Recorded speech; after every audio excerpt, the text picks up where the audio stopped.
Hello और नमस्ते दोस्तों। आज हम देखेंगे आज का इंडियन एक्सप्रेस से तुम्हारे लिए किस न्यूज़ इंपॉर्टेंट है। पहला मैंने ये चूज कर लिया है कि एक आईआर का न्यूज़ है। आईआर का न्यूज़ बहुत ज्यादा इम्पोर्टेंट है क्योंकि जब भी तुम्हें जीएस 2 का पेपर पर तुम्हें कुछ आंसर्स लिखना है मीन्स के लिए तुम्हें सीधा सीधा आईआर का सभी प्रिंसिपल को जानना पड़ेगा।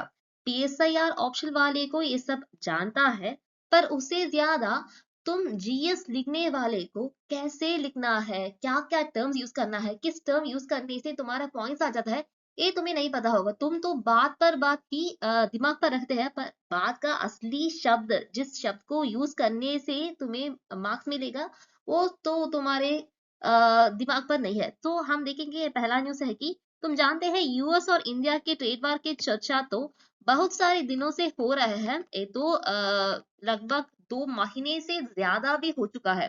पहला ये न्यूज के बारे में जानने से पहले तुम्हें दो तीन शब्द का असली मतलब जानना पड़ेगा। पहला है कि इंडिया का अभी फॉरेन पॉलिसी है क्या है, और यूएस का फॉरेन पॉलिसी क्या है। अगर इसे तुम्हें नहीं पता है तो तुम्हें नहीं समझा है क्यों ये ट्रेड वार अभी तक क्यों नहीं खत्म हुआ। क्योंकि हम और यूएस के साथ का रिश्ता तो अच्छा है, पर फिर भी ट्रेड का बात पर क्यों हम एक टेबल पर नहीं आ सकते हैं। इसका कारण ही क्या है? क्योंकि हम दोनों की फॉरेन पॉलिसी में कुछ अलग है।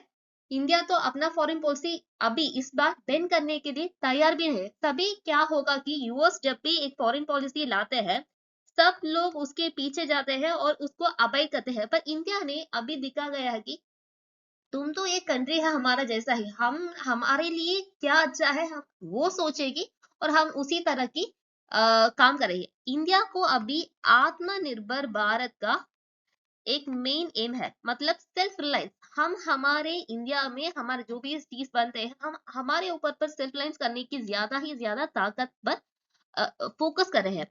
अभी यूएस का चिंता है कि यूएस को हमारे इंडिया पर उसी का एग्रीकल्चर प्रोडक्ट को एक्सपोर्ट करना है। तो इंडिया तो यूएस के प्रोडक्ट्स लेने के लिए तैयार भी नहीं है। इसी कारण से यूएस को हमारे साथ झगड़ा है। और क्यों है कि क्यों इंडिया नहीं चाहते हैं कि यूएस के प्रोडक्ट आए। यूएस तो बहुत बड़ा कंट्री है, उसका एग्रीकल्चर तो इतना ही डेवलप है, पर इंडिया का वैसा नहीं है। तो हमारे फार्मर्स को बहुत रुकावट होगा ऐसा करने से। यूएस को अभी यूएस अमेरिका फर्स्ट पॉलिसी है। ओके, अमेरिका फर्स्ट का पॉलिसी है। और इंडिया तो अभी तो स्ट्रैटेजिक ऑटोनॉमी पर है, स्ट्रैटेजिक ऑटोनॉमी। ओके, और इशू बेस्ड अलायंस, मतलब हम किसी बात पर हम एक साथ हो जाते हैं, पर किसी बात पर हम तुम्हारे साथ नहीं भी देंगे, तो इसे कहते हैं इशू बेस्ड।